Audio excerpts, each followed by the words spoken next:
Jackie.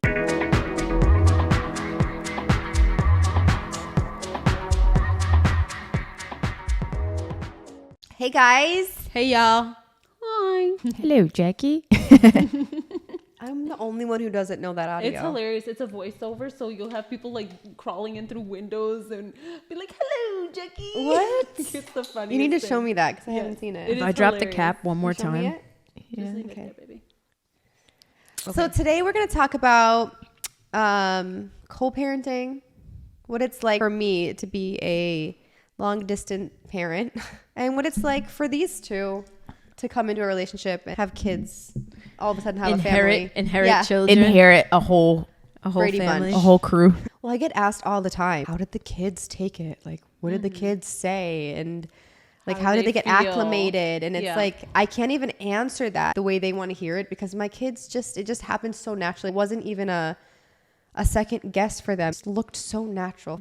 And I think it's because I've always been open with them about being accepting and loving and kind, that when they saw me with another woman, they just saw how happy I was. Right. They saw like the how natural it was, you know? And since she loved them like they were her own, it was so easy for them to love her. And that's all kids want. They just want to be loved. They want to see you happy. I think they also have to see the difference in you before and after, because they saw the you that was like, True facts. and you think you were hiding it, right? But kids can pick I up shit. 100% Oh my know God, they no, see a that's different so You mom. can true. lie all you want to My with your. kids flat out told me that they're like, to right in front of her too. They were like, "Oh, mommy, you're so much happier now," and I'm like, "That's so nice." See, that they could you see think that. you're hiding it. Well, right? I think I was actually uptight before. Yeah. When I was with my ex, I was that helicopter mom who was always like, don't do that. Don't do Yes. that. I was so uptight and angry and bitter all the time. Yeah. And I was taking it out you on were my taking children. it, yep. Unfortunately, I was. And I didn't even realize I was doing that until I went through my like depression spiral. I was saying how like I struggle with it, and I still want, like, I only had one child. It's like I almost feel like Wanna they got do it stolen again. from me. Yeah. So yes, and I always talk about doing it again That's with why her. we I get struggle with stuck with like, let's have another one. Yeah. I didn't get to experience. enjoy her the way you wanted to. Right. No, and I feel it hurts me, even though Ayla obviously up for it, doesn't remember, but it's still, I do. But you do. Yeah. I know I wasn't the best mother ever. I remember I used to like lie about, because my mother-in-law used to fucking torment me. And I remember I hated being home with her. So I used to be like, oh, I'm going to be work an extra hour or two just so I wouldn't go home. Yeah. But I knew my newborn was at home. Yeah. Oh, it's so a like- struggle, you know? I was so depressed. pulling on your Yeah. heartstrings. Yes. And I wanted to be home with my baby. All moms go through that same thing. Like, I remember being so burnt out in my home, just wanting to get away. And then I'd get away and I'd feel so guilty. It's like, I may as well just sit there and be miserable because then I'm not going to feel guilty. Yeah. You know, like I would get burnt out just so that my children would have me around them. Right. Here's my question for the three of y'all. You all come from men, and then went to women. How was co-parenting with your exes with a new woman? Like, did they respect your relationships at first, or like how did the men? That's a good question. My ex, like, especially when we first split up, like yours, he didn't legitimize it. He just called me like a manipulator. At first, he'd be like, "You're a master manipulator," basically, that I lied to everybody the whole time. And basically, I used everyone to get what I wanted out of it.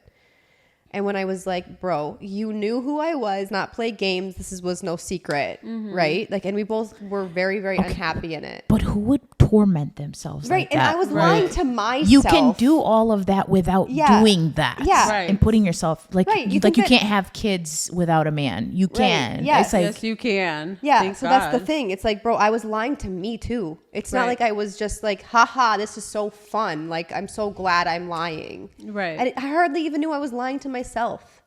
You know Yeah, what I mean? you're still Yeah. trying to figure yourself Right. out, and you're young. Like, just because you have kids, you don't mature right away. It's Do you not know like that. when me and my ex started dating, I was 17 years old, I was still in college. I was a drug addict, alcoholic who was having sex with like a different person every night.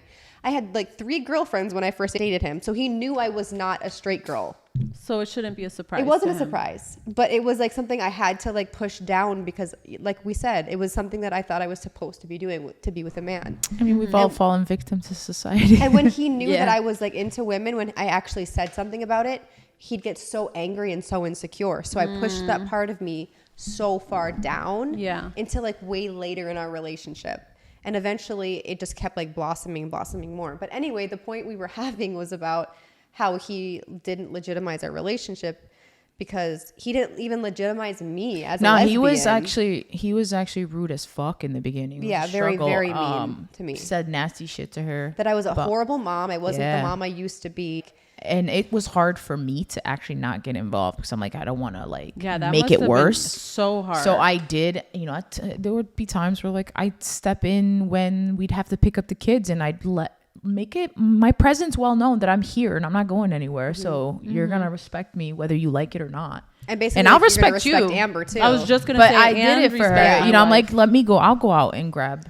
And it was after that he started to back off. He didn't say anything to me anymore. Like he knew to like watch what he would say. He called me a one night a fling for her when like it was just I think that's basically how her ex. When I said I was moving to Connecticut, so this goes back into custody. When we went through our custody battle, to be able to keep it 50-50, the kids were born in Minnesota, so legally I couldn't bring them to Connecticut even if I wanted to. And I knew I was going. There was no option. So the kids stayed there to go to school. They have their family and their friends there. And I gave my ex the house, bro. Like he was in an apartment at the time. And I was like, you can have the house so the kids can have their comfortability. I didn't have to do that. I legally have the house. So I took on the brunt of flying or driving. We used to drive to Minnesota every 3 weeks, bro. It would take us 2 days to get there. We'd stay for a week and then drive back. It took us 2 days to get back. Every 3 weeks. That was insane. We did and that. At the same time, I was going through scrutiny on social media. People were calling me a horrible mom. I was abandoning my kids. My own family was saying that stuff about me. He looked like the fucking father of the year because he has them during the school year. But in reality, if I were to have gone through the courts and fought for them in a different manner, which would be so selfish, I would never do that anyway because my kids love their dad, he would never see them. He gets 2 weeks off a year. The man would see them like ridiculous twice a year, maybe. So in reality, I'm doing the hard work. I'm picking up the brunt of everything. I'm traveling. I'm spending $4,000 a month to travel to my children, bro. Right. You know what I'm saying? Yeah. And plus I split all their medical bills. I split all their school stuff, their lunches, their sports, everything on top of that. That's wild. And then, but from the outside world, it's like, oh, she's not a full-time mom. Like she's horrible. How dare she? I don't know. Can we like not fucking do that? Can we stop making moms feel like they're the ones that need to be with their kids 24/7? 50-50. That's the wild part. But to them, it doesn't look the way they're used to it looking. It's because society thinks the mother is supposed to be in the picture and the father just comes every other weekend. But I am in the picture. That's what hurt me. It's like, and I didn't owe anyone an explanation. I knew who I was as a mother. I knew how much work I was doing. And that's all that mattered to me. And that eventually I stopped giving a shit.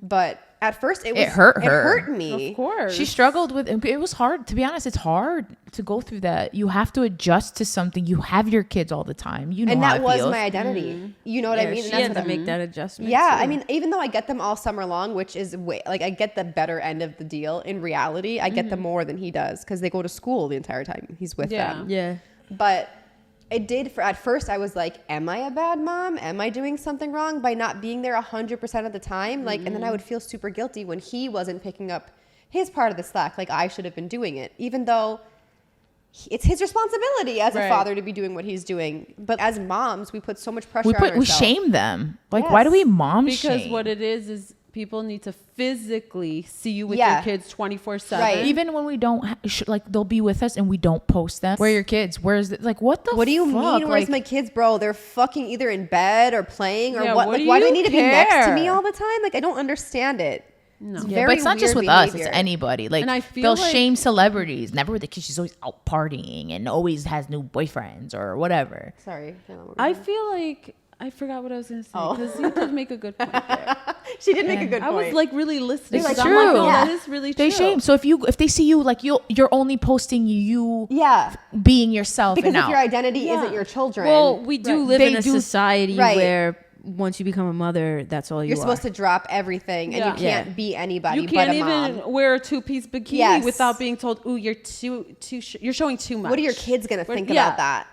Once Yeah, it's yeah. like society thinks like once you become a mother, the rest of your life just dies. Well, and we even from the Queer Eye show again, a reference was like, people don't realize you have to put yourself before anything, even your children, Even your kids. Because how do you show up for your kids if you're not showing up for you? And that's what was happening. I was gonna say I had to learn that from you guys. Yes. Because I used to feel like, oh no, if my kids have to first them, then worry about everyone else, and then worry about myself. And Yeah. you're like, But you no. never worried about yourself. Yeah. I you never thought did. you Yeah. did. Right. And now you're learning what that feels Yeah. like, and you're like, okay, it actually does I actually feel good. do take care I of myself. needed it. Yeah. She's getting there. You're getting an identity. You're Right. learning to figure out what you Like love, sitting at home alone, like for your first Yes. weekend alone without the kids. Tori's not there. That and not feeling guilty about it. Right. and you're like, exactly. what the fuck do I do with myself?